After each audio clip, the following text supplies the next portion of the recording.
Pancasila sebagai sistem filsafat. Pancasila dikatakan sebagai sistem filsafat karena Pancasila mengandung pemikiran pendiri negara yang dituangkan dalam suatu sistem yang merupakan cerminan dari nilai-nilai Pancasila yang saling berhubungan dan digunakan sebagai pedoman ataupun pandangan hidup berbangsa dan bernegara.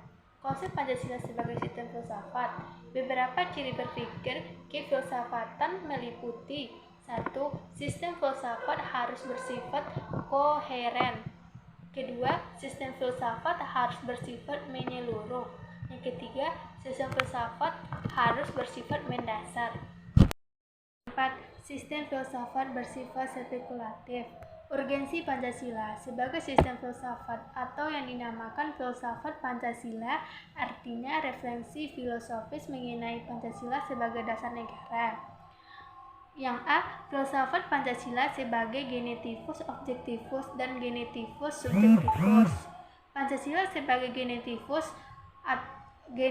objektivus artinya nilai-nilai Pancasila dijadikan sebagai objek yang dicari landasan filosofisnya berdasarkan sistem dan cabang-cabang filsafat yang berkembang di Barat. Filsafat Pancasila sebagai genetivus subjektivus. Nilai-nilai Pancasila dipergunakan untuk mengkritisi berbagai aliran filsafat yang berkembang baik untuk menemukan hal-hal yang sesuai dengan nilai-nilai Pancasila maupun untuk melihat nilai-nilai yang tidak sesuai dengan nilai-nilai Pancasila. B. Landasan ontologis filsafat Pancasila.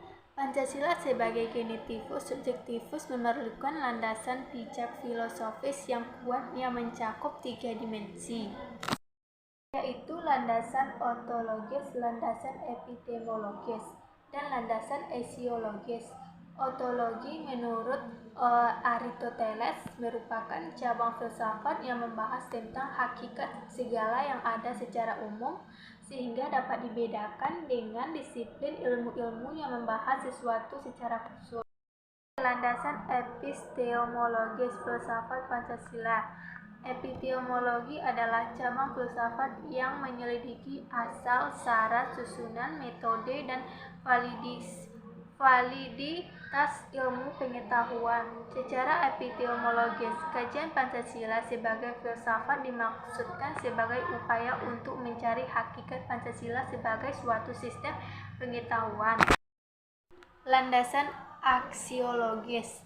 Sistem pendidikan nasional adalah nilai-nilai Pancasila yang nilai religius yang menjadikan dasar dan sumber nilai bagi nilai kemanusiaan. Nilai-nilai religius dan kemanusiaan menjadi dasar dan sumber nilai bagi nilai persatuan kebangsaan, nilai demokrasi, kerakyatan, dan nilai keadilan.